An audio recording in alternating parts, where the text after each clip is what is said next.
Fala galera, tudo bem? Aqui é o professor Leonardo Nascimento e eu vou falar um pouco para vocês hoje sobre o tal do cortisol e os nossos pacientes com dores crônicas. Então, como é que funciona essa história do cortisol nos pacientes com dores crônicas e nos pacientes com dores agudas? Então, eu separei um estudo para vocês interessante sobre isso. Só que antes, o que você vai ter que fazer?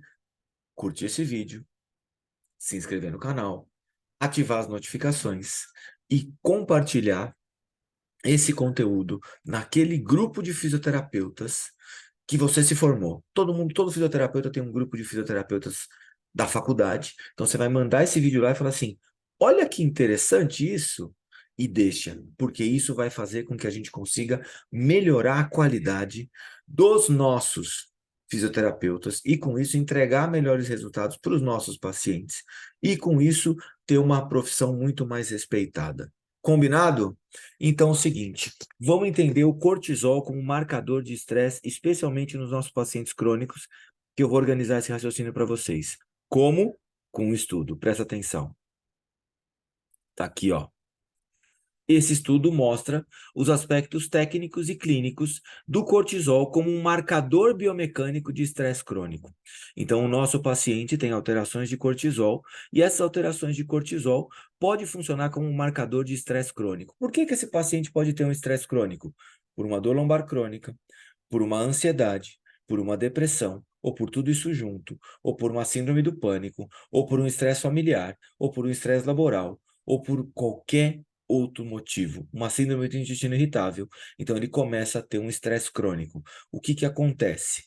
Esse estresse tem um marcador que a gente chama de cortisol. Então, quanto mais altos os níveis de cortisol, maior é o nível de estresse que esse paciente está enfrentando. E aí o que acontece é que o cortisol tem uma afinidade por carboidratos. Então, esse paciente começa a ficar com fome o dia todo, comendo carboidratos simples, com uma necessidade muito grande de carboidratos, exatamente para suprir essa alta desse hormônio que é o cortisol. Presta atenção uma coisa.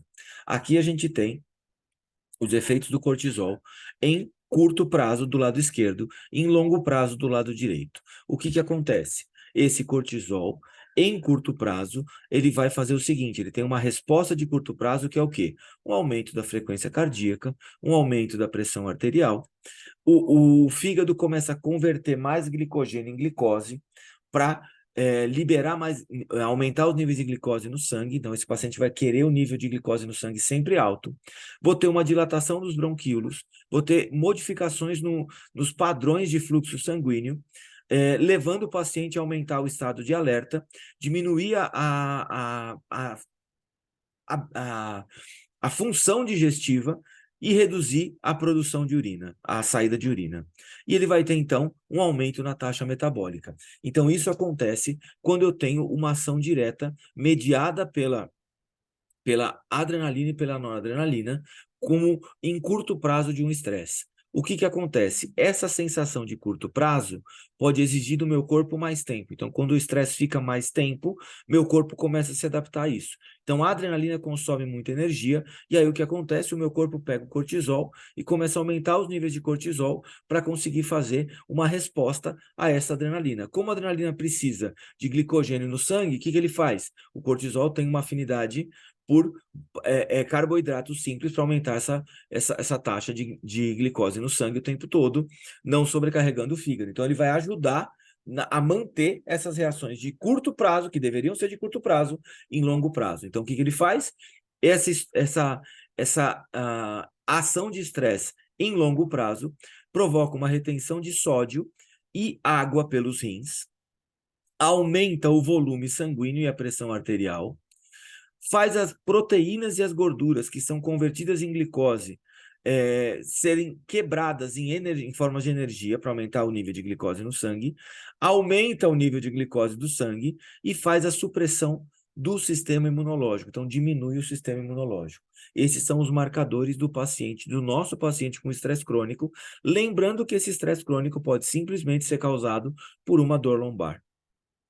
E aí o que acontece? O nosso paciente vive em estresse em curto prazo e em estresse prolongados. Como que ele sai disso aqui? E como que ele entra no processo crônico? Tem um outro gráfico que mostra exatamente isso. E aí aqui a gente tem o seguinte, ó. Esse paciente tem. A seta vermelha mostra a alostase, então a adaptação que ele tem. Então ele sofreu um estímulo estressante nessa altura aqui. Esse estímulo estressante levou ele a um pico de estresse, e aí eu tenho uma recuperação homeostática que leva ele lá para baixo. Ele se recuperou desse estresse, então ele desceu essa ativação de cortisol, de adrenalina, ele equilibrou e foi lá para baixo. O que acontece? Eu tenho um segundo estresse que é mais alto. E aí ele tenta descer com a recuperação homeostática e ele não consegue chegar num nível de recuperação. E aí vem um outro estresse, repetido, que ele aumenta de novo e ele não consegue descer naquele nível anterior. Aí depois ele vem um outro estresse e ele não consegue descer naquele nível anterior. Depois vem um outro estresse e ele não consegue voltar naquele nível anterior. O que acontece nessa hora?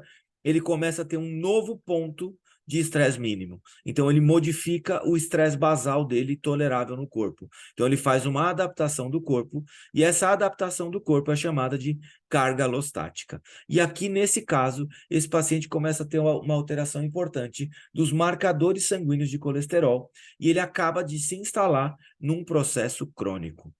Certo? Esse paciente, nesse processo crônico, o que acontece? Primeira coisa que você precisa entender, ele vai ter sintomas importantes, ele pode ter, por exemplo, sintomas autoimunes, porque o sistema imunológico vai cair. Então, ele começa a ficar gripado com mais facilidade. Outra coisa interessante que pode acontecer, ele pode começar a ter alterações de sono, alterações de apetite, tentando ficar mais em alerta em horas que ele deveria estar num estado de relaxamento. Todo esse processo faz com que esse paciente com dor lombar chegue para a gente com muito mais problemas do que a gente pensa. Por isso que fica impossível você conseguir mapear tudo o que está acontecendo com esse paciente, muitas vezes, num primeiro momento. E você, muitas vezes, para tratar uma simples dor lombar, vai precisar, muitas vezes, de fazer com que esse paciente melhore a qualidade do sono, faça atividade física e tenha outras atividades, como exercícios respiratórios, yoga, meditação, para ajudar a equilibrar o sistema nervoso autonômico, que faz essa alteração de funcionamento e vai levar esse paciente para sair desse processo crônico. Entendeu a importância de olhar o exame de sangue e entender o cortisol do seu paciente? Espero que vocês tenham gostado e até a próxima.